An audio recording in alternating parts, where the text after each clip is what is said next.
Marshall in the middle.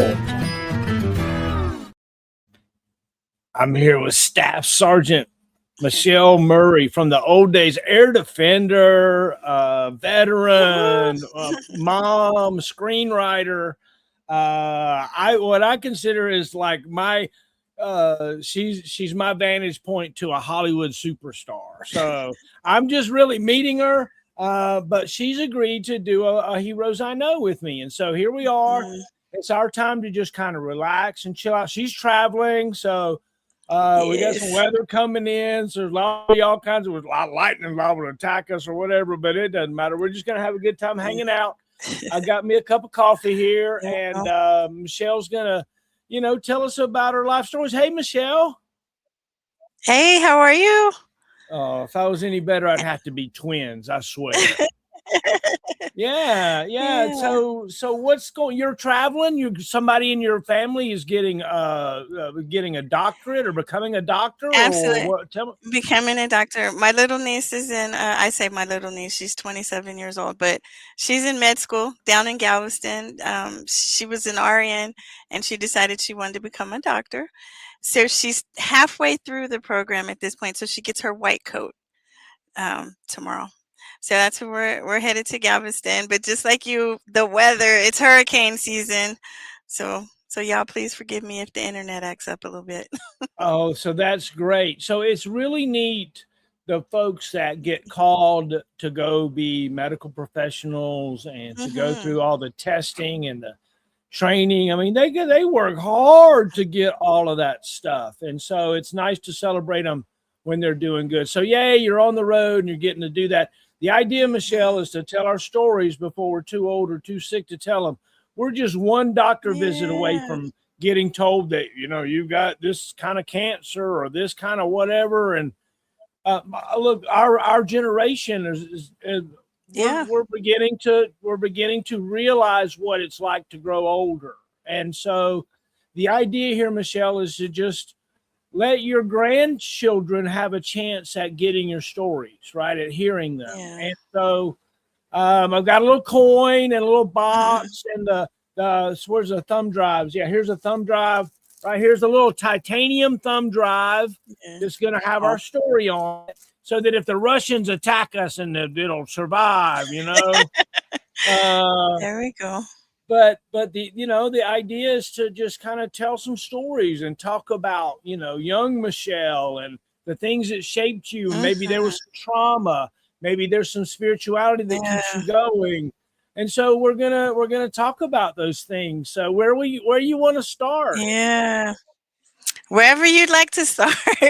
I'm an open book. Wherever you'd like to start. Talk to me about your MOS in the Army. Tell me about what you did in the Army. What was your job? Okay, so I started out as a 16 Tango that went to 14 Tango, Patriot missile crew member. I worked, with the Patriot system. And I tell you what, I hear stories sometimes about bad leadership in the military, and I always think, oh, I was lucky. I didn't experience that. I was really blessed. I had the Sergeant Major Wilbur Adams. I had, Garland Sullivan, and I had like the greats. I had you and I worked with a lot of the same people. So I would tell you I was very blessed to always have remarkable leadership, whether it was NCO or officer. And that really shaped younger me into the person I am now, who is not afraid to pursue their goals and drives on no matter what. So I think leadership had a big impact on me. So what was it like to be a 16 Tango and drive that big truck and have to emplace the launcher and get all the fiber run? I mean, did you find that something you enjoyed, or did you like, oh hell, we got to drive the truck again? I think in the beginning it was, oh hell, can I even do this? True story. This is so funny. You'll laugh at this. Straight out of AIT, I get to my unit 343 is where I went, and or I'm sorry, 243 was my first unit. I was in Charlie Battery 243, First Sergeant Ortega, David Ortega, if anybody knows him. But we had to do and emplacement, and because we were prepping to deploy, and I didn't know what that was. The first sergeant said, "Hey, we're going to this place called Saudi Arabia." And I said, "Oh, I've heard stories, I think, about that, but I don't know." But at any rate, so we had to load some equipment onto aircraft, and I didn't know what I was doing. I was terrified. And you know how you have to remove your hat, your headgear, and all that. And for some reason, I'd also removed my glasses. I can't remember if they told me to or I just did. I don't remember what was going on, but I couldn't see very well. But I was petrified I wasn't doing this correctly. So I saw somebody standing over to my left and I said, "Hey, excuse me, I don't know what is going on. Um, am I doing the right thing? Am I supposed to go over here?" Well, later I found out that that was my battalion commander that I had walked up and asked that to, Colonel Williams. I can't think of his first name right now. But yeah, I walked up to the battalion commander. And later, my first sergeant says, "Did you walk up to the battalion commander and tell him you didn't know what was going on?" Yeah, I guess I did. But fortunately, I had really good leadership, because that could have really gone south. But what happened was, he and, at the time, Sergeant Major Adams, that's who the battalion leadership was, and they just kind of mentored me. They probably thought I was a little bit crazy because I had walked up to the battalion commander. I don't know. But after that, whenever they'd see me, they would challenge my soldier skills and ask me questions and have me doing the things and put me on details. So that's the kind of leadership I had. And honestly, that kind of thing makes you a better person, not just a better soldier, but a better person. And that type of leadership helped me learn to really enjoy what I was blessed to do, because how many people get to work with air defense equipment, right? That people dream about. They watch movies like Patriot games, but they don't get to do that. And I was blessed to do that. So that sort of leadership helped me go from, "Oh, hell, here we go again," to, "Hey, I really like this. Yeah, it might be raining today. Maybe we're in the field, but this is kind of cool that we get to do this." So, yeah, so So true tell me story. about tell me about young Michelle, like little girl. Where did you grow up? What were your first memories? Those kinds Mhm. of things. So I grew up in Fort Worth, Texas. And, well, you know what? I really enjoyed helping others, doing other things. Before I came in the military, I spent 5 years working for the Fort Worth Police Department in psych services. I did something called critical incident stress debriefing. Basically, after a big incident, then you want to, it's basically an AAR, just under a different name is all it is. But I did that for a while. And I also got to run this program called Kids Code Blue, me and another woman, because back then, and for the youngsters that are listening, the 80s was a different time period, okay? But girls didn't do certain things. So they said, "Well, you can go, work, be McGruff the crime dog for a while and help with this thing called Kids Code Blue." So with a federal drug task force that we had, I got to be McGruff the crime dog for a while. And then Kids Code Blue basically worked with juvenile gang members to prevent recidivism, is what it was. So I take great pride in that. And I got a couple of those kids that turned out pretty well, and we still keep in touch all these years later. Um, so that's a little bit about younger me, but I like to do that kind of stuff even when I was a teenager. I always volunteered a lot, did lots of stuff. And interestingly, when I came in the military, here's another story. I know everybody's going to laugh at this. So I didn't really know what to expect. Where I grew up in Fort Worth, Carswell Air Force Base was there. And we all know Air Force is a little bit different from the Army, right? So any notions I had about the military had been based on that. So when I left for basic training, I swear you're going to laugh. I bought a matching skirt and top and some cute little flip-flop shoes and matching earrings to go to basic training in. So just imagine the field day that the drill sergeants had with me when I popped out of that cattle car. Immediately, It was drop, roll left, roll right. And then they took me to, like, every time they could. One of my drill sergeants, he said, "Yeah, you think you're too cute for the military, don't you?" He said, "I'm gonna break you out of that." And he did. He did. Oh, But wow. lots of rolling left and rolling right. And and it's fun. And you would wonder, how did I join the military? Because I didn't even like to get dirty, really, right? I was the type that would wash my hands 12 times and keep dusting off. But yeah, when he got done keeping me in the pit, rolling left and rolling right, I was good to go after that. Where did you go to basic? So I went to Fort Leonard Wood. Oh, wow. Yeah, I went to Fort Leonard Wood, and that was interesting. Got a tick in my belly button the first week, and so imagine this person with the matching skirt and top getting a tick the first week. Like, yeah, it was an adventure. It was an adventure. I've heard a lot. I've heard a lot. But I've never Yeah, heard of a basic training buying a basic training outfit. I've I never did. It was purple. I tell you, it was purple. I had some little purple and gold earrings, my little purple sandals. I don't know. And in retrospect, it's like, what? How crazy were you? so so tell me about like elementary school Michelle and middle school Michelle. Were you in the music Mhm. department? Were you acting in the little school plays? Were you shy? Tell me about that stuff. So I wasn't necessarily shy, but I was reserved. And I would tell you, to an extent, I'm still that way. But younger me, from elementary school and to right now, I've always had like this thespian in me. So I was always in the theater.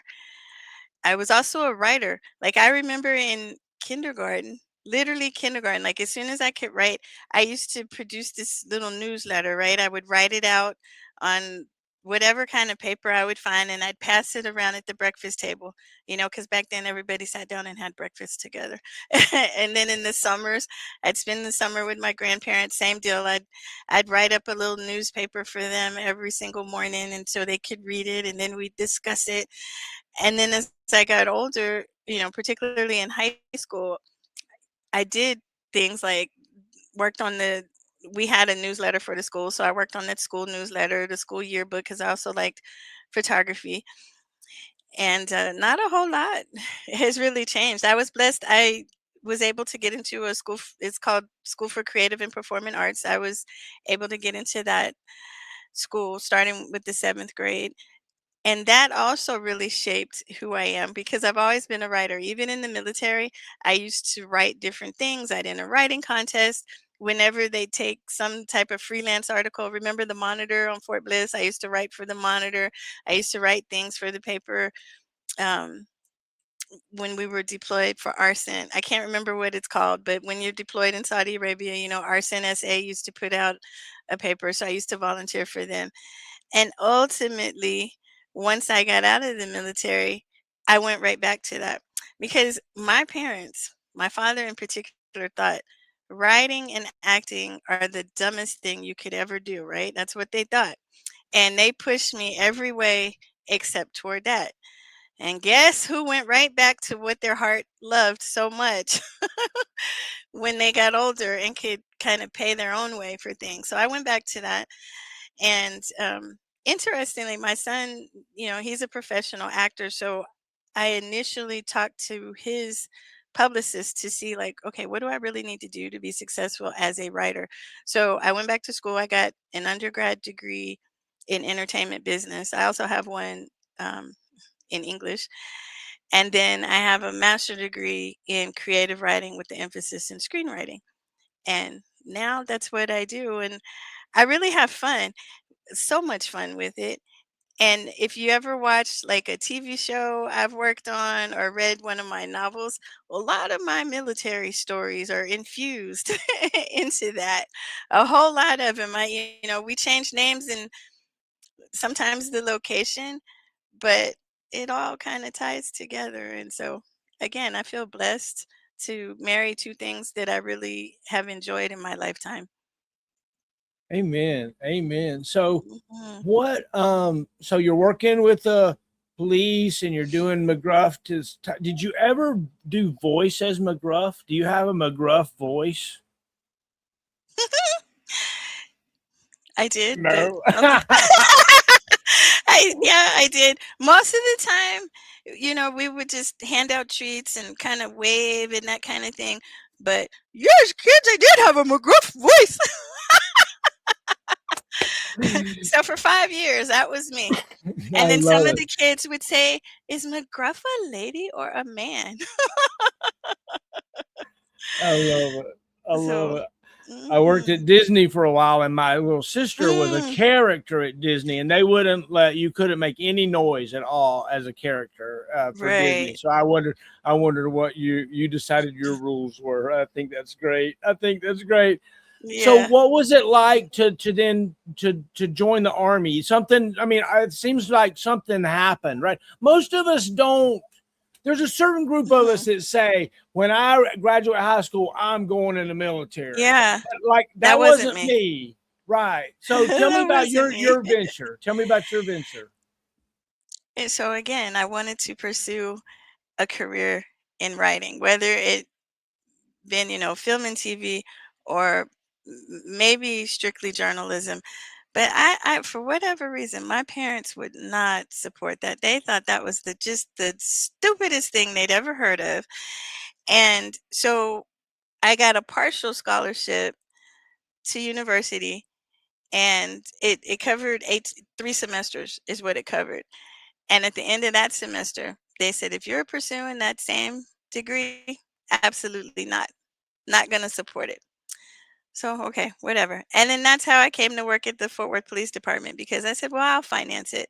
But then, life kind of happens. You start getting bills, yada, yada, yada.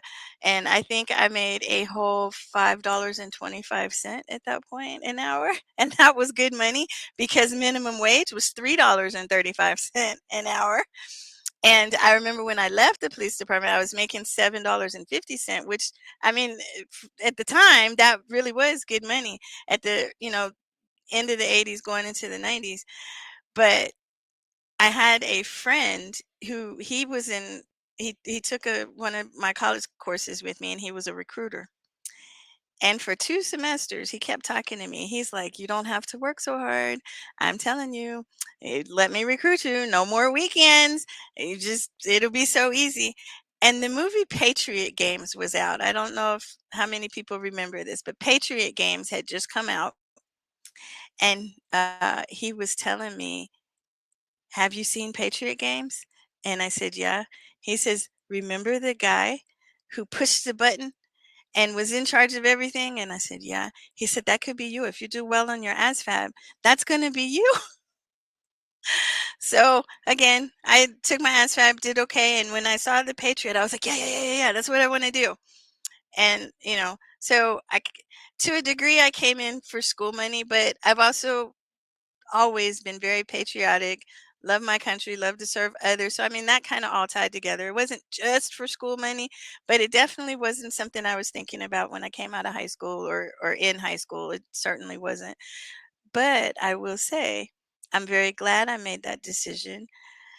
Um, it certainly made an impact on me, my family, my son, for generations. It's one of those things that good decision kind of trickles down for many years. So I'm thankful that I came in the military.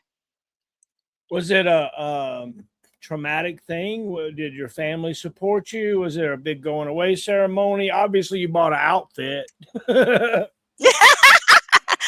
So honestly, no, my parents. So eh, honestly, almost every career, if I didn't pick the career choice my parents wanted me to, which was to be a nurse, it was just stupid and they wouldn't support it. So when I decided to come into the military, my father, a Vietnam veteran who didn't really embrace the notion that women belonged in the military, was so beside himself. And he said, "If you go into the army, I'm not going to speak to you again." So we did have a little bit of time where he did not, in fact, speak to me again. I mean, we're good now, but at that moment, yeah, that was his thing. He was so beside himself with it. And my mother was pretty similar. And I will say this, so immediately after high school, I did go to nursing school. I went to LVN school. So this is a fun fact that most people don't know about me. And I did go to LVN school. And and let me say this, it was the height of the AIDS epidemic, right? Rock Hudson had only recently passed away. We still didn't know how it was transmitted. We didn't know anything about it. It was even for the young people, it was even more mysterious than COVID, right? We just didn't know. And I'm 18 going through nursing school, and I kept praying, please don't put me on the infectious disease floor. Please don't put me on the infectious disease floor. Well, guess where my final rotation was? Infectious disease. And I walked into a patient's room who was in the final stages of AIDS, and he just had body fluids coming up every direction. And I paused, and I was so frantic in my head. I said, this man deserves better. And I turned around and walked out the door. I went to the nurse's station and I said, hey, I need you to get somebody else in that room. This isn't for me. And then I went to my locker. I collected my things and I let my professor know, I know I'm about to graduate, but no, thank you. This is not for me. And I still did finish up, but my mother was still insistent that I be a nurse. I knew I would be a horrible nurse because if I'm sick, I expect and demand much better care than that, right? So for me, I just, I'm thankful I was self aware and did not do that to any patients. You know what I mean? So for my mother 3 years later to still be upset because I don't want to be a nurse, I just couldn't understand. So I said, well, that's fine. If you don't support it, I'm going to the Army. And that's what I did. Mom, look, I love you. I know that you're insistent that I help people for a living, but I'm going to go blow them up. That's just the way it I'm is. gonna I just go got to blow go them blow up. them up. Absolutely. There you go. That was a much better life choice to help that way. So yeah. So eventually they got over it. So I wouldn't say it was necessarily traumatic, but yeah, if they had actually supported what I wanted to do, I probably wouldn't have come in the military at that time. Maybe later at some other point, but not at that time. Not at that time. And again, I've met so many wonderful people, challenge my and see this is what was important for younger me. The military was such a challenge to me. It was such a challenge to me. And not just physically, like also I'm a very rational person. So you just telling me do it because I said so, that did not resonate with me at that time. Right? It did not resonate with me that time. I wanted to know the why, the how, the who, uh, for what? Is there a better way? Let's investigate, right? That was me when I first came in. And so, basic training, AIT kind of got me out of that. I, uh, Richard Clem was Sergeant Major Clem was one of my drill sergeants. I had Drill Sergeant Carr, so you can imagine they broke me out of that real quick, right? Oh, wow. Did you have Greg Carr or Melanie Carr? No, I had the male version. Yeah, I had Greg. the male version. Yeah, and some like Prilo was on the hill at the time I was there, but he wasn't my drill sergeant, but he still, impacted me. I can't think Cold Hard Steel. I can't think of his actual name, but Drill Sergeant Steel was one of mine. But in AIT, trust me, they taught me how to follow in order that I could lead later. That's really what they did. It is really neat how we agree to be mentored. And by, like, give you an example, you going to somebody, maybe it's a battalion commander, maybe it's anybody, but it just happens to be battalion commander, and you voice to them a genuine concern. Hey, am I doing this right? Right? You like, because I want to know, I want to learn, I want to make sure. Yeah. And I'll tell you what, having a soldier that does that says, hey, give me some feedback. Am I doing it right? That tells you Oh, yeah. somebody that wants to do right, that gets identified as a superstar. Were you obviously, bought the outfit. So you you were specified early for special treatment, right? So you were given special treatment early on. Did you I notice sure that? was. I sure was given some very special treatment. Captain Nathan Reynolds, wherever you are, he used to poke at me a lot too, but he made me better. Amen. Yeah. Kendall O'Leary. I don't know if you remember. I don't know if he made Sergeant Major. He was my first sergeant at one point, but yeah, he also, mentored me, and I just so many good mentors. Slack, First Sergeant Slack. He was, or Flack was my very first squad leader, and right from the beginning, you know, at the time, Sergeant Flack, he took his whole squad under his wings as a mentor. So like really whether you wanted to or not, but he got to know each of his soldiers and really mentored us where we needed to be. He met us where we were and mentored us and and shaped our lives and careers for the better. He was a really good guy. So how old were you when you joined the army? So I was almost 23. I was 22, almost 23. So were you single, married? You have children at that time? Do you have any love interests around? Tell me about that. Was there a you left your boyfriend or girlfriend off into La La Land or something? No, actually, when I came in, I was single. Um, yeah, I was single for a while. So I did help raise, like later, not when I first came in, but I did help raise a couple of kids at one point. And then my son wasn't born until 2001, January 2001, right before, September 11th kicked off in Germany. So, so I picked up that love interest in the military and married him and have a kid that looks just like him. And I'm sure a lot of the people probably watching know him, Chief Murray, um, John Murray goes by Denny, but so that's my ex-husband. But yeah, a lot of people because he's also air defense, so obviously we have a lot of mutual friends. What was it like being a leader for the first time? Like all of a sudden you're like, okay, we're sending you to PLDC and you're going to be a Mm, sergeant or whatever. Was that something yeah. you looked forward to? Oh, absolutely. But this is what's very interesting. So when I made sergeant and was headed to PLDC, they kept deferring it because my unit was going to deploy. So what happened was I made E6 and was going to have to do PLDC and BNOC is what happened. And I made staff sergeant when Operation Iraqi Freedom kicked off. I was in theater. I got promoted on March 1st to staff sergeant. So E5, that wasn't scary for me at all. That was a breeze. That was a cakewalk. E6, however, that was where I was like, whoa, wait a minute. We're about to go into combat?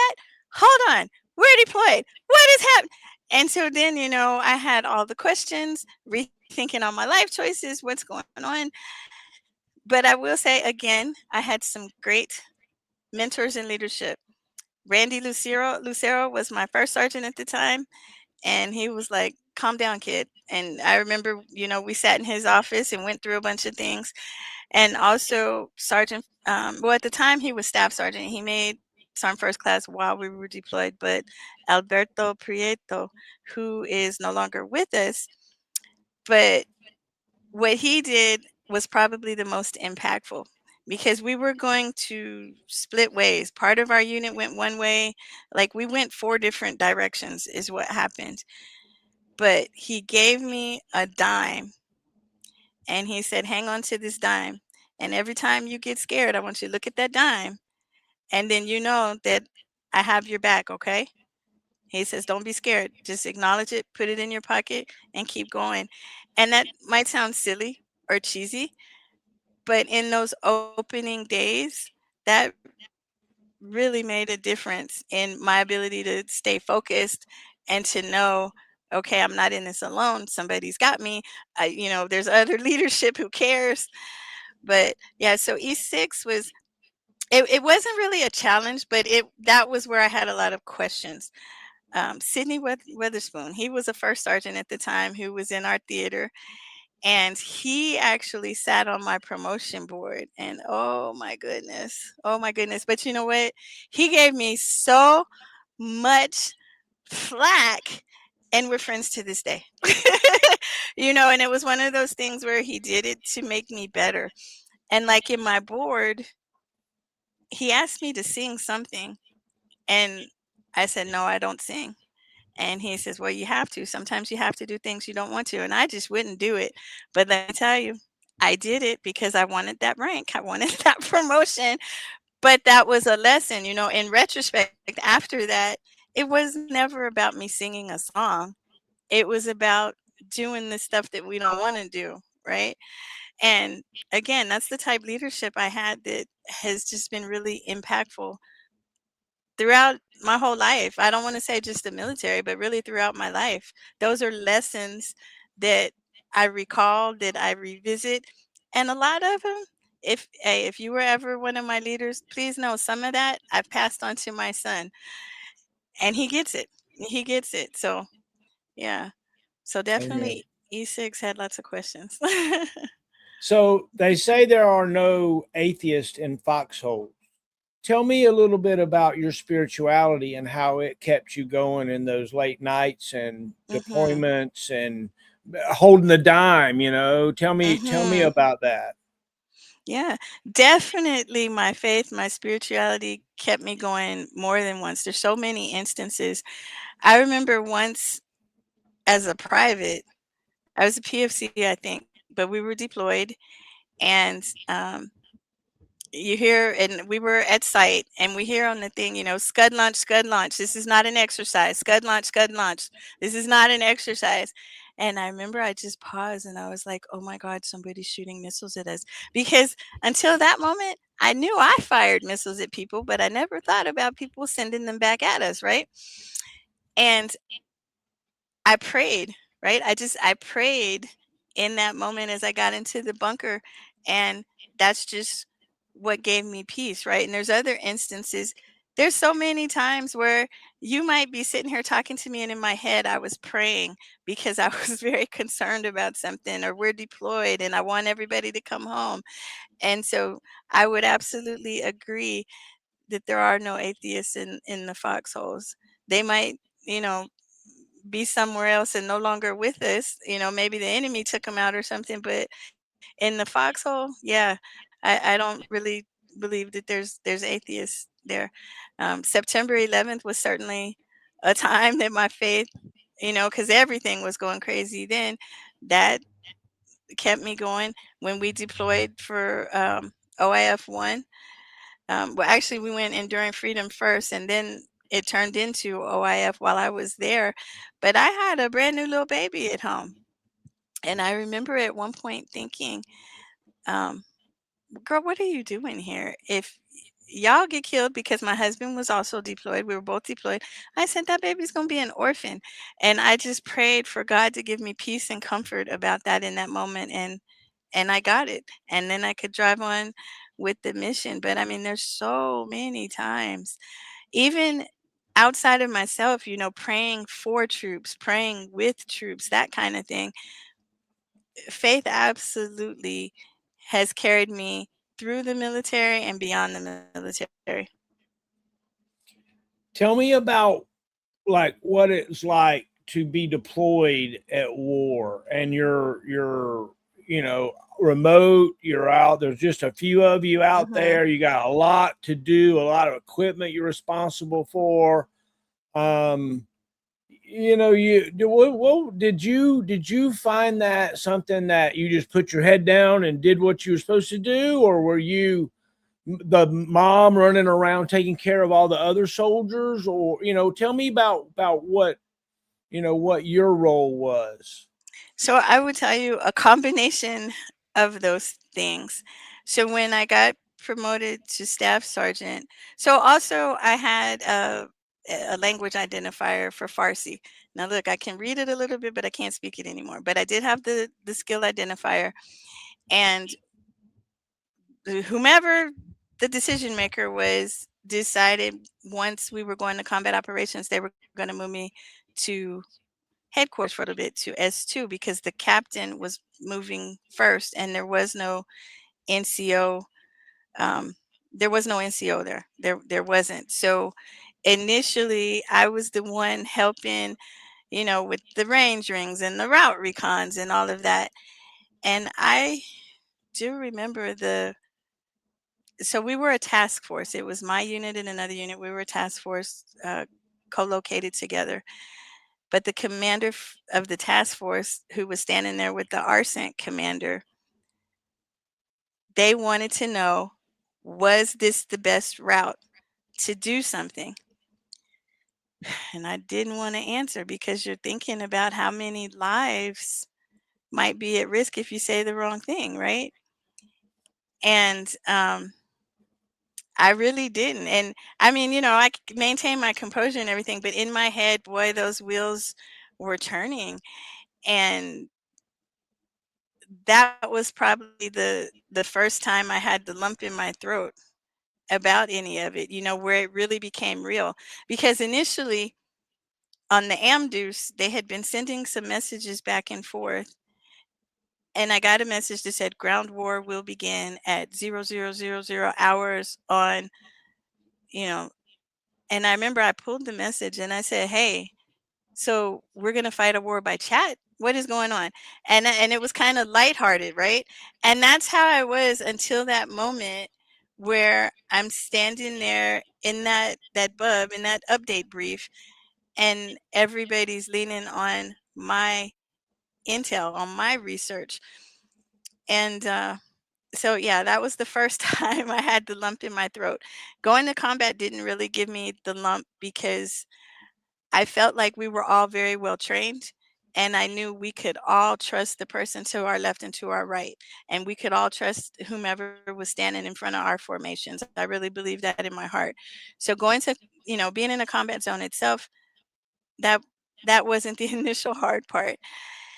And then there were some things because, and I'm sure you remember this, you couldn't tell subordinates, hey, we're about to go to war. Hey, there's some things about to happen. And I remember, even though I was S2 at that time, I was the platoon sergeant for that platoon. But they moved the S4 underneath me. And that person, I remember, didn't order the water and the rations that we needed. So that was another hard moment because I couldn't say, hey, we're going to war in a week. We need this stuff, right? And, so that was another kind of lump in my throat. Let's mentor this young person so they get it together and do what they're supposed to moment. And again, fortunately, I had great leadership who helped salvage that moment because it could have been a whole lot worse. 507th Maintenance Company, that was one of our companies. And so one of my tasks in the opening days of the war was to do the research and provide all the intelligence for the battle update briefs for the commanders, for the brigade commander and, everybody that was there. And that was kind of a hard one. And then hard emotionally, not hard. The task wasn't hard. But then, at some point, Arson says, okay, we can't let everybody know everything that's going on, right? So then old me, who wants to know the why and the how, kind of resurfaced for a little bit, but then it was like, shut up, keep your head down, keep moving, just do kind of what you're told. Because again, and that's another very important life lesson, about following so that you can lead. Honestly, it really is. And of course, one of the units, if you remember, there was a tornado that was shot in one of the British um, aircraft that was shot down. That was within our unit. So that also made it real. As did a time when Colonel Tim Glazier was very close to an impact zone, and we didn't know if he had been hit or not. And that was another moment where it was like, "Ugh, I got a lump in my throat," kind of what's going on. But then there were some lighter moments, and you probably had some of these as well. I remember the Iraqi information minister was telling his people, "Stay in your homes. The Americans are not here. They are not coming. There are no Americans here." And I used to be so tickled. I'd say, "Dude, look outside because we're lighting your sky up right now. What?" you know? So I mean, there's some light moments, some tough moments. Losing people on the battlefield. Some of those folks from the 507th were friends. First Sergeant Dowdy was a friend. He was actually uh, one of my leaders at one point. That's certainly a tough moment that sticks with you forever. But also, I guess it's trauma bonding, but you bond in such a way in that environment. You don't just have a friend for life, you have family for life, right? You do. You have family for life. And I doubt that anybody fully understands that other than a veteran, other than somebody on active duty who's been in that situation or is in that situation currently. So um, it's eventful, as I'm sure you know. It's eventful finding yourself in that kind of environment. And you have to lean heavy on your skills. Something like right now, I teach screenwriting as well, but I always tell my students, trust the process and trust yourself. That's something I used to tell my soldiers all the time. Hey, you are well trained. You're in, the best prepared army in the world. So trust the process and trust yourself. So there's a lot of that, and learning to accept that when you're in a hot spot like that. I'm sure everybody has had that light bulb moment when they're in a hot zone like that. One of the things you talk about trusting, Mhm. what I found is that we get cocky, right? Because there's no other thing you can do. You're like, I got this, right? Because you can't say, oh my gosh, I you don't have to have this. say, right, you have to say, we got this. And what I realized is that Yeah, if you had a teammate of people that you had built trust with, it didn't matter what the problem was, you're going to figure it out. You were going to sort through it. absolutely. It was going to work. I'll never forget when we're on the road march in the middle of the night and the tire comes off the trailer and we end up in the ditch and we got a convoy, on the side of the road. Yes, Them big Patriot trucks were absolutely crazy. What was it absolutely. about being in the Patriot unit that you liked, and what was it that you didn't like? Well, let's think. I mean, there's so many opportunities when you're in a Patriot unit to train and cross train. And listen, again, I had wonderful leadership. Every unit I was ever in, I am blessed that I never had trash leadership. Honest to God, if there was an opportunity and I wanted to go for it, they allowed me. And so I think across the board, that was one thing that I really appreciated, but the camaraderie too. But I'm sure you find that in just about every unit. And for me, it was challenging, right? I like to challenge my mind and my brain. And some people might say, "Oh, launch your dogs. You don't have to do anything," but you do, right? You do have to know what's going on. You do have to, you got to understand those TM manuals. Just something that basic on how to do maintenance on your equipment and understanding. For me, it was a lot of how things work. And I remember when I first got to Germany, I went to the motor pool and I asked the motor sergeant, I told him that, we needed some type of like 20 level maintenance on the vehicle. And so he sends me his corporal. And the corporal said, "I want you to watch me do this so you understand." Best thing ever. And I was surrounded by people like that who took the time to tell me, "Hey, watch this. This is how you do this. This is why this or that works that way." And then, like I said, the different challenges. I got to do a lot of cool stuff, including a jump with the Golden Knights, thanks to Sergeant Major Clem. That was something he arranged for reenlistment.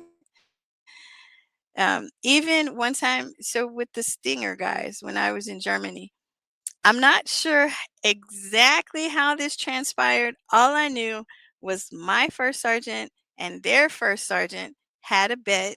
Now, y'all remember, this is the 90s. This is before Janina Simmons and all of that. But our two first sergeants had been talking and didn't think that, a girl could keep up with the Stinger stuff. And so they challenged me and they asked me, would I like to train with them for a week or two? And I said, yeah, sure. Well, let me tell you, I had my war face on every day, but when I would leave at night, it was too heavy. It was too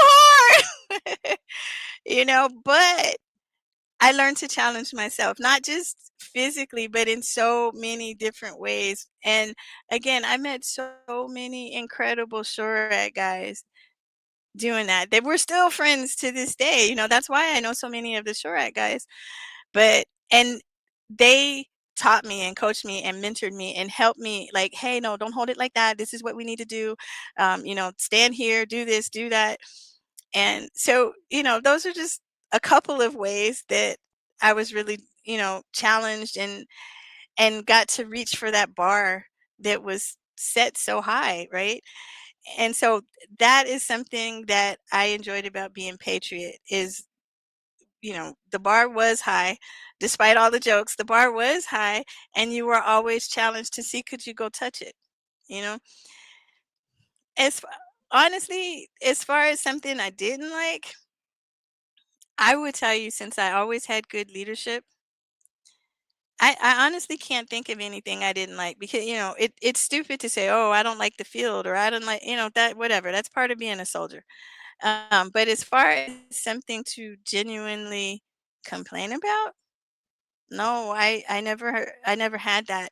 And I also want to throw this in. I think this is important.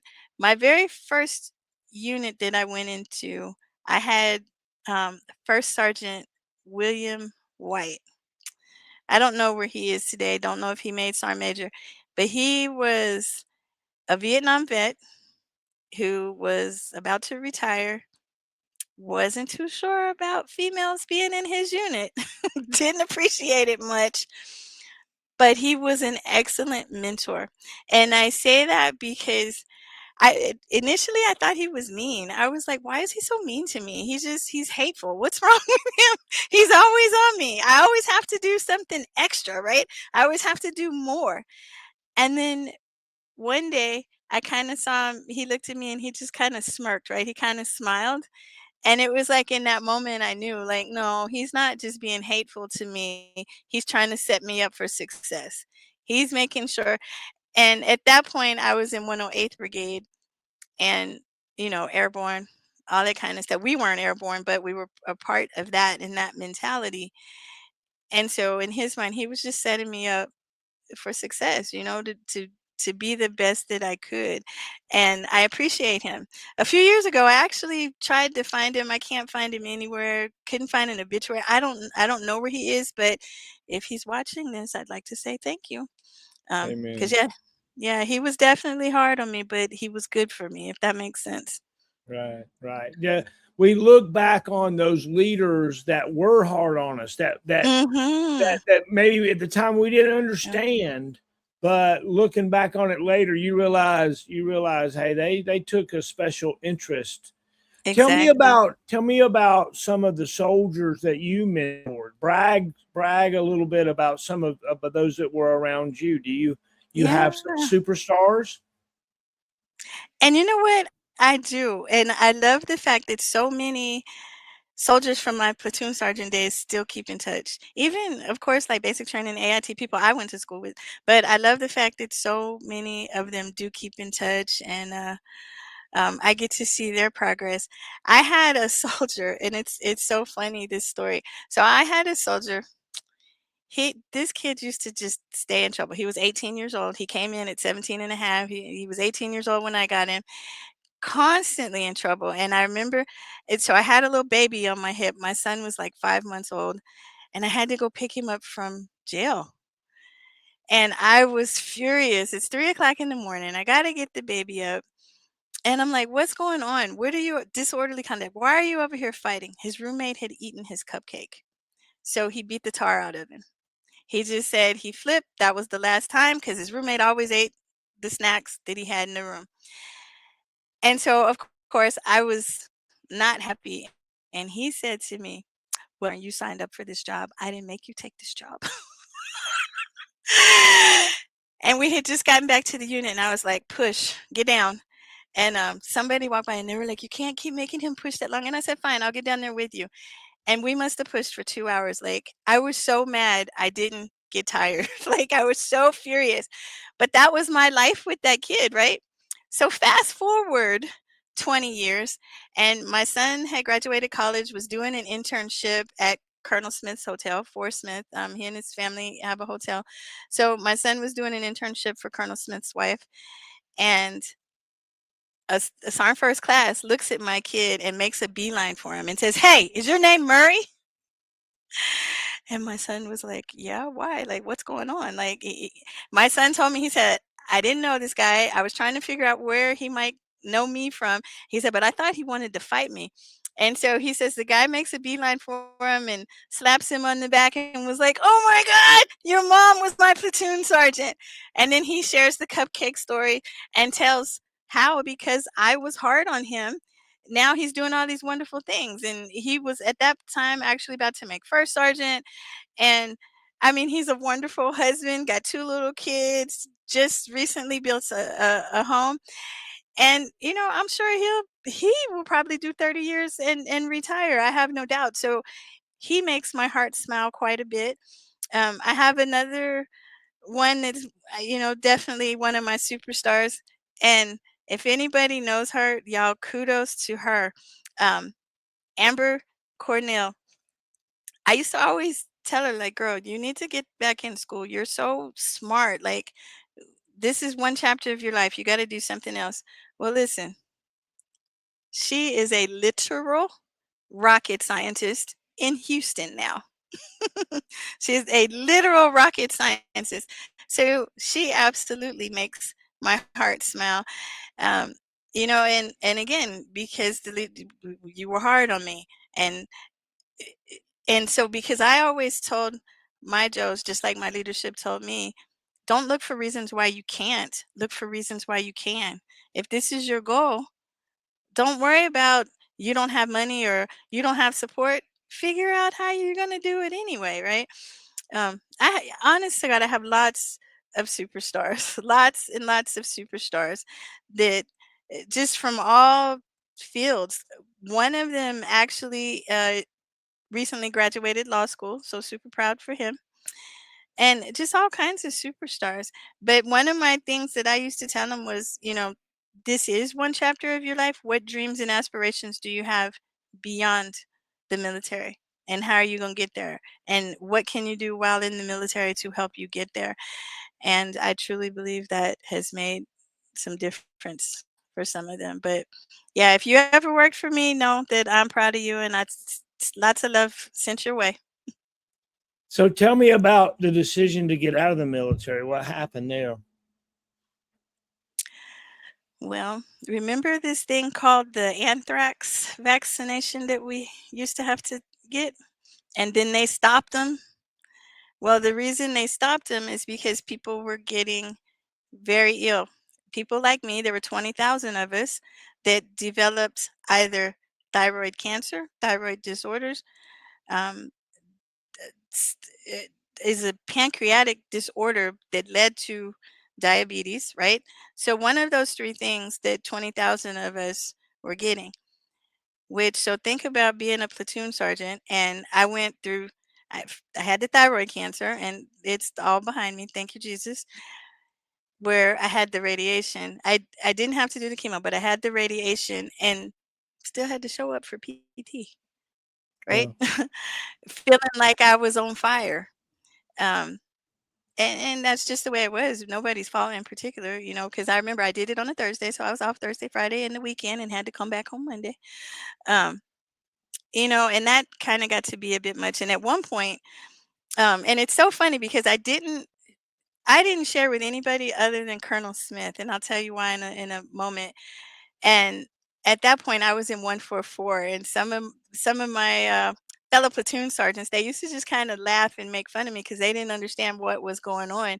But it got to the point I'd be so tired, and I was only supposed to work 4 hours a day. But my ego, I put that profile in my pocket, and I still came to work.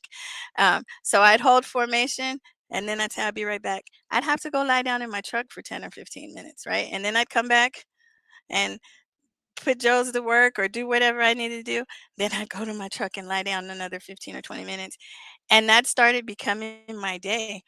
And I remember I just prayed because I really wasn't ready to get out at that point. I had just gotten divorced, and I was trying to figure out if I wanted to get out, if I wanted to stay, what was going on. So I wasn't ready to leave the military at that point. But Sergeant First Class Prieto, at that point, he passed away to suicide, if anybody remembers. But I spoke at his memorial on post, and it just so happened that Colonel Smith had just taken over as 11th Brigade commander, and he needed an adjutant. And oh, by the way, at that same time, I had actually submitted a packet for OCS, but you can't go OCS when you're going through radiation and all that kind of stuff, right? So that was at the window. But Colonel Smith saw me speak at that ceremony and sent word down through my commander and first sergeant. He wanted me to come interview to be his adjutant. And I remember I told my first sergeant, "What?"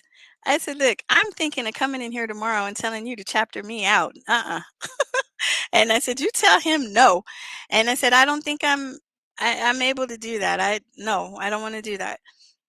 And then another request came down and said, "Oh, this isn't a request. This is a lawful order. So this is where you're going to be tomorrow at this time." And I went and I chatted with his adjutant to see, what is the role, right? Because it's an officer role. So what is the role? What's going on? And I said, okay. And then when I went in, I don't know, God just put it on my heart. I said, I'm just going to be honest with him.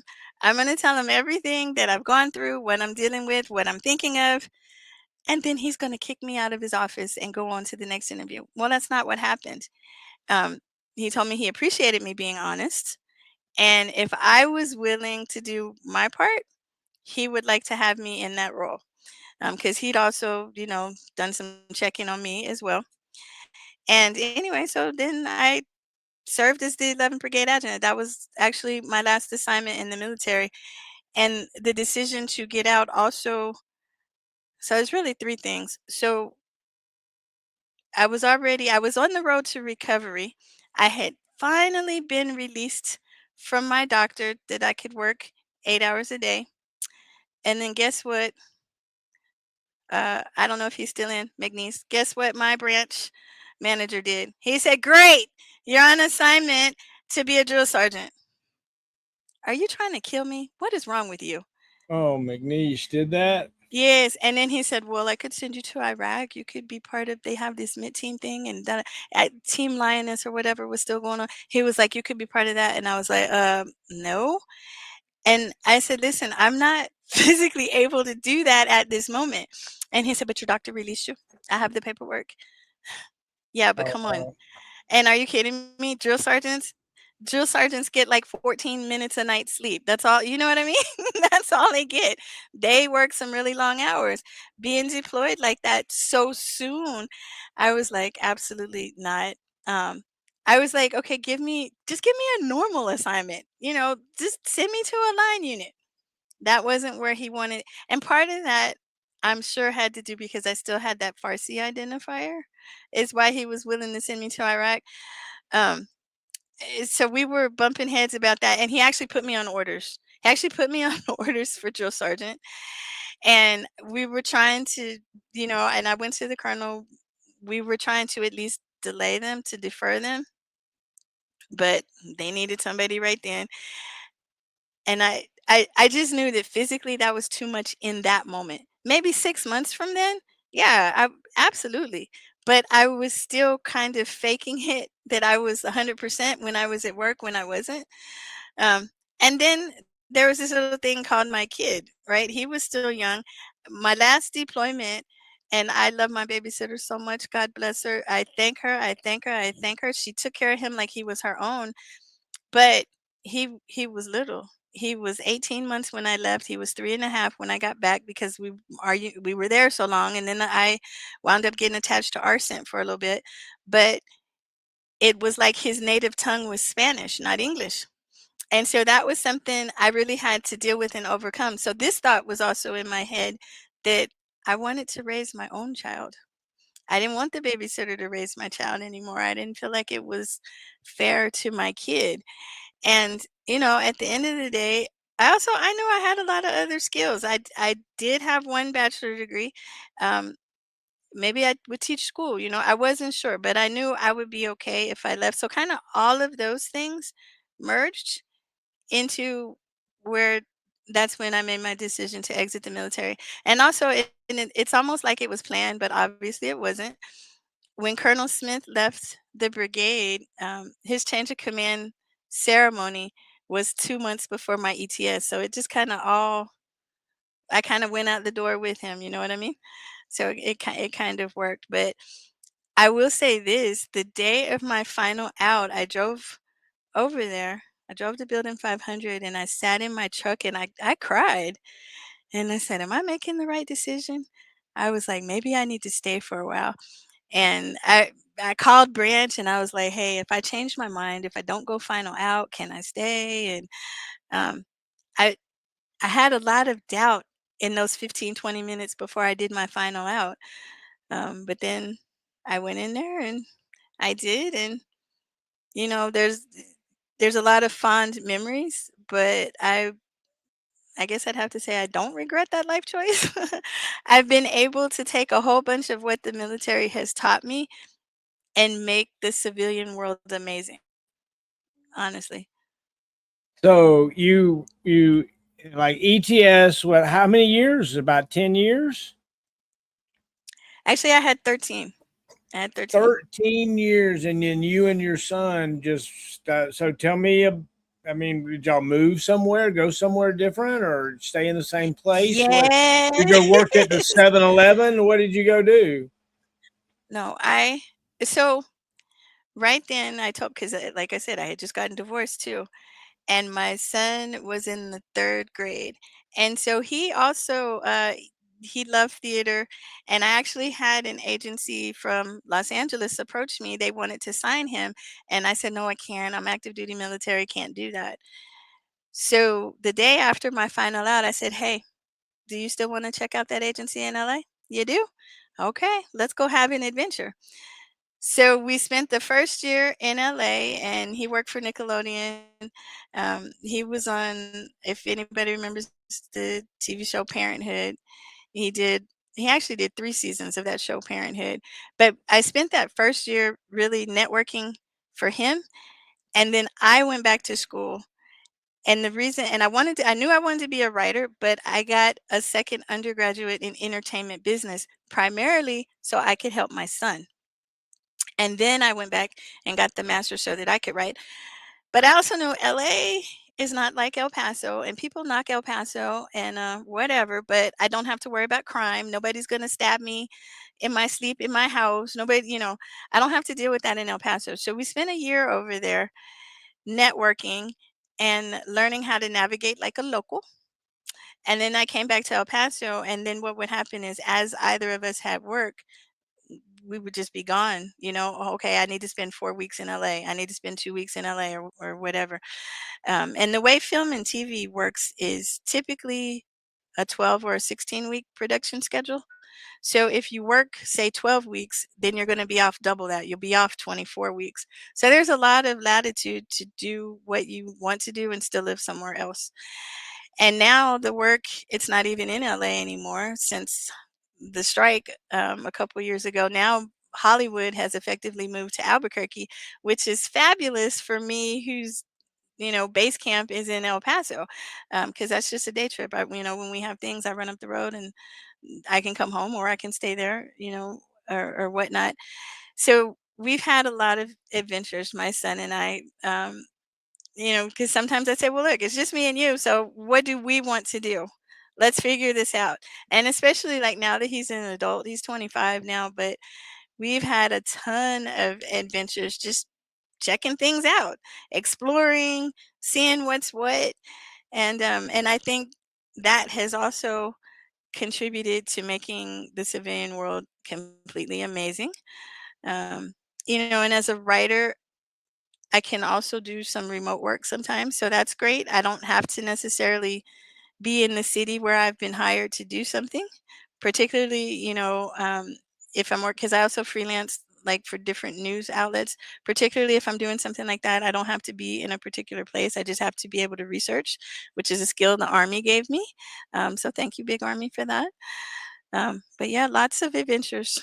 I miss the adventure of working at 7-Eleven. Never did that though. Tell me, Yeah.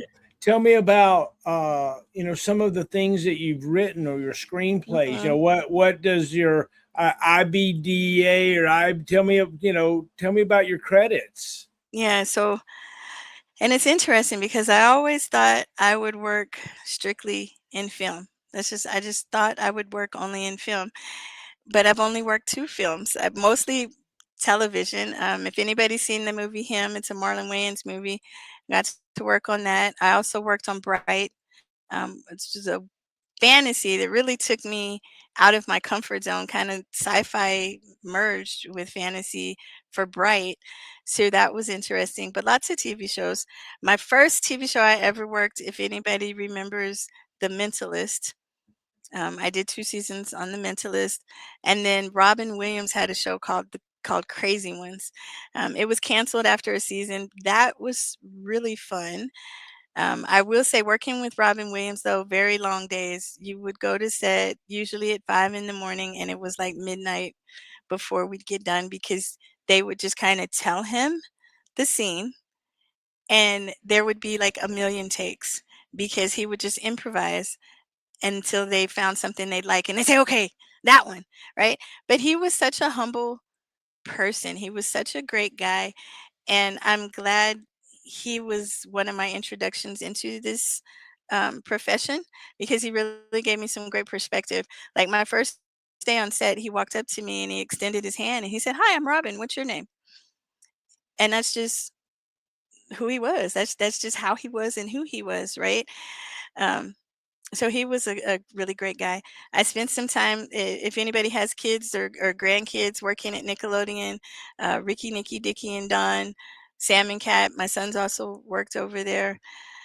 I spent 4 seasons on The Cleaning Lady, which is a Fox show that just got canceled recently last season, but I spent 4 seasons. And that one I enjoyed. Like a lot, I enjoyed all of them, but that one I really enjoyed because it depicted some of the life on the border as well as so the premise is this doctor from the Philippines who can't get care for her sick son comes to America, but her visa expires and now she's stuck is the premise of it. And she winds up becoming a cleaning lady. She witnesses the cartel and their illegal activity and they were going to kill her, but she said, "No, no, no, no, no, no. I can clean for you." Except we're not talking about housekeeping. She cleans up their messes, so to speak, right? But it it really put focus on how people can wind up in those lifestyles without wanting to, without meaning to. How, how these things come about. So I learned a lot on that show, but I living in El Paso, I had some fun with that show because we were able to bring some of that border perspective to that show. And then most recently, I've been working on a new Netflix show called Pulse. Season 1 released a few months ago. It's a medical drama. And one of the cool things about being a writer is sometimes they'll say, "Hey, we need some background actors. Anybody want to get in front of the camera?" So I've done that a lot on every show I worked on, especially The Cleaning Lady, but in Pulse as well. I think it's episode 9 of season 1. You get to see me and my son together in the same scene. So I tell people I just get paid to have fun now.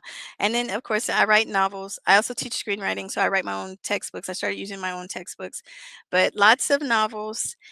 And in those novels, just like some of the TV shows you'll watch, you'll see some of the people I served with and their stories within my novels, within these TV shows, So, and also the news. I do the news as well, primarily for NBC, but I do freelance the news, lots of places. Wow, that's so neat, to be across so many different genres and so many different kinds of adventures. It's really awesome. What's the weirdest situation you found yourself in? Have you found yourself at the Oscars sitting with Tom Cruise or something? So I haven't been in that situation. I do go to a lot of award shows. And so for the folks watching who don't know, those award shows are scripted and the audience is cast. So, you can apply with a casting. Like you can't buy a ticket for a seat. Somebody has to actually cast you. And then they'll tell you, okay, we need people to dress hip and trendy, or we need people who look like parents, or whatever they tell you. So that's also been a fun adventure that sometimes I go on with my son. But generally, if you're doing that, you're not seated. You'll get to see and sometimes meet. I have met some folks like that, but you don't typically sit right next to the award recipients or potential award recipients. So that hasn't been so weird. Probably one of the most interesting, awkward situations I've ever been in. I was working on a news story. So for people who don't know, the reason we have um, hazmat placards today is because there was a big explosion in the 50s that leveled this entire town. And they used to just transport explosives. They would just throw them in the backs of the truck and drive them from point A to point B. So this one particular driver had been smoking, and he tossed his cigarette and it rolled underneath his truck. But he saw it, but he didn't go stomp it out. He just went back upstairs and went to bed. Well, anyway, his truck exploded, and it literally leveled a small town, but it leveled the town. And so I was working on this story. I wanted to interview surviving family members, just learn whatever I could about it. I felt like that was a very important and interesting story. And I'm not sure how word got out. Again, it's a small town that rebuilt. So strangers, all eyes are on the stranger, right?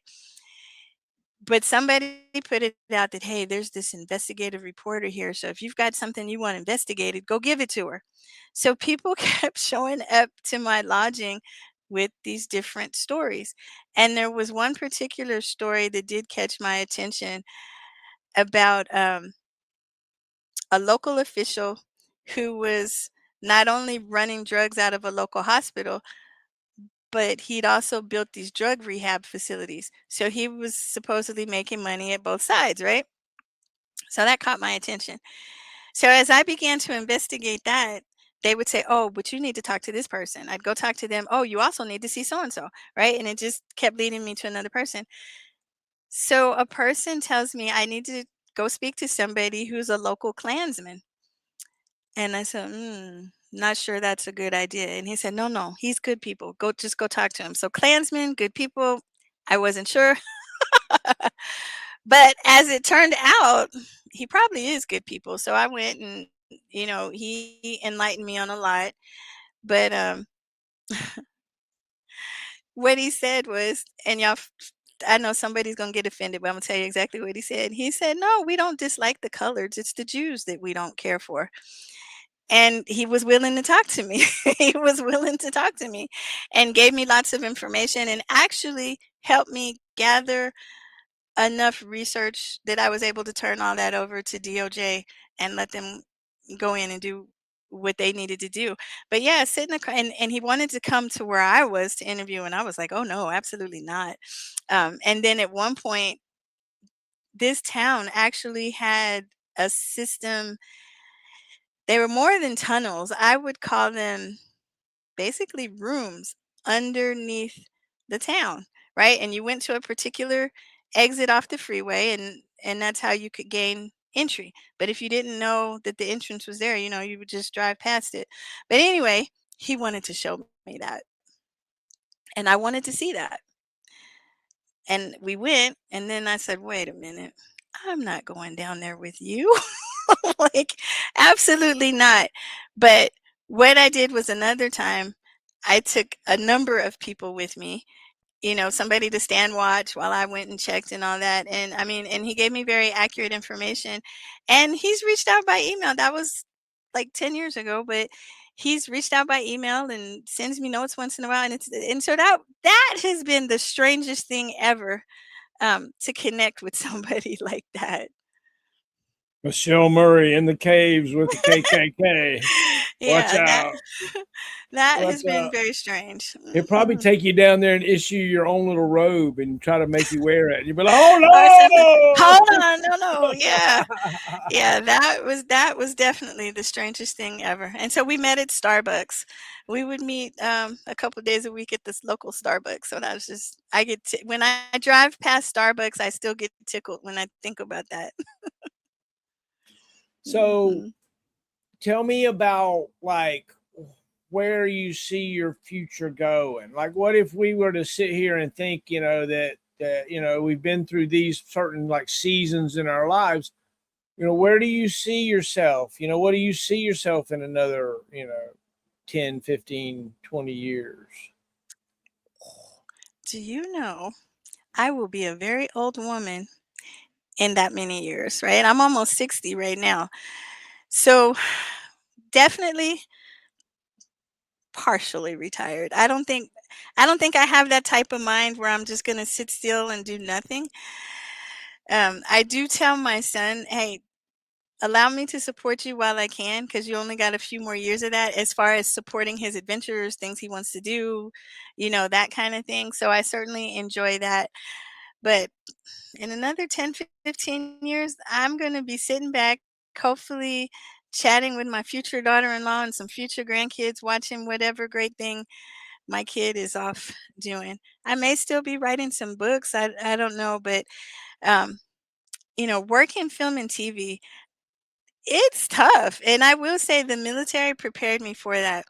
You might remember many years ago, it might even be 15, 20 years at this point, Tom Cruise had an interview and he compared working in film to the military. And people were incensed. They were absolutely outraged, the military in particular. I think he just didn't articulate it well. What he should have said was it's similar to the military in that there's a lot of things you're going to have to do that you don't want to do. You're definitely going to have to know how to follow before you can lead. Not always time or room to ask a lot of questions. You're going to have a lot of great people standing to your left and to your right that you bond with for life. In those ways, it's quite similar, but it's also hard on your body in some of the similar ways, not quite the same. Nobody is, unless you're a stunt guy, nobody's getting blown up, right? But you're on your feet, 12 and 16 hours a day. That's the norm when you're working. Lack of sleep, all those things that cause us to get out of the military with sleep apnea and other stuff. Yeah, you experience that in film and TV. So I don't know how many more years of that I have left in me, but I'm going to enjoy the ride while I can. Um, and just be grateful. I'll be grateful and I'll be cheering on all my old soldiers and everybody else that has crossed my path and impacted my life in some way. All right. So this is a tradition. I haven't mentioned it to you up Uh-oh. until this point, but what I would love for you to do as we begin to think about closing things out is I would love for you to salute and like sign out. I want you to stay seated. You don't have to do anything, just like you're in a board or something and you're seated. Mhm. But one of the things I would love for you to do, like it would be like, let's say you are a platoon sergeant, so you would call your platoon to attention. So platoon attention, and then Staff Sergeant Murray signing out. Something like that. Would that be something you'd do for me? I would absolutely be honored to do that for you. I love that you are putting these together because probably 10, 15 years from now, I'm going to be reviewing these, being nostalgic and remembering some of these great folks. So, yeah, absolutely. Amen. So it's on you whenever you're ready. All right. So platoon, attention. Staff Sergeant Murray signing out. Oh, that's so good. Yay. It gives That me was fun. goosebumps. It gives me goosebumps. You know, Yeah. soldiers love to hear their leaders' voices. There's something about Yeah. it. And I'll tell you that now we have this on tape forever. And so even your grandkids and your Mhm. grandkids' kids can see Grandma Murray over here calling their unit to Yes. attention, right?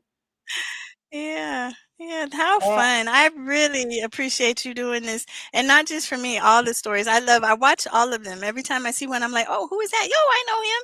And Yay. love watching those. Yeah. Well, let me do just one other thing here, and we'll close out. So here's our donor status. We've got basic donors, our senior donors, and master rated donors.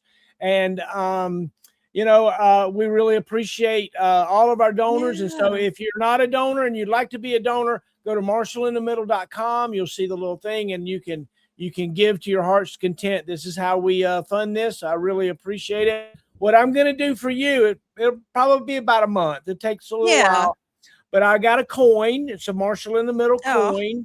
And I have a serial number on it. It's a serial number, and I'll stamp it in.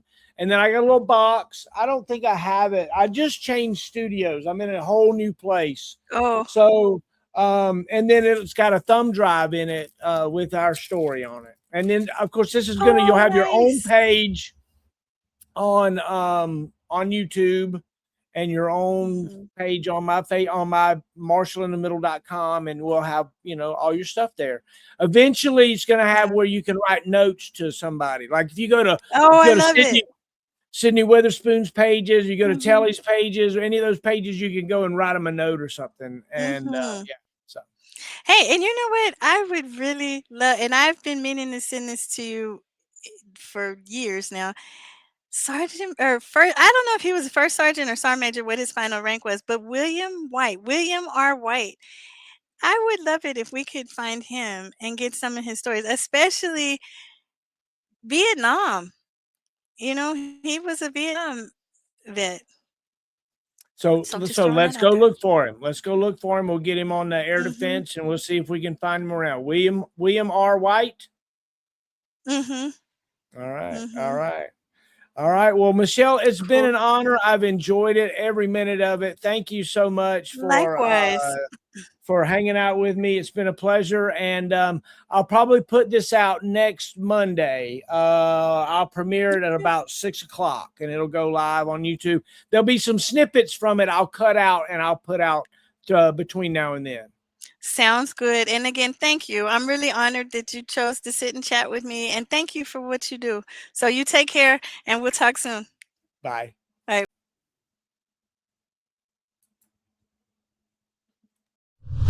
Marshall in the Middle.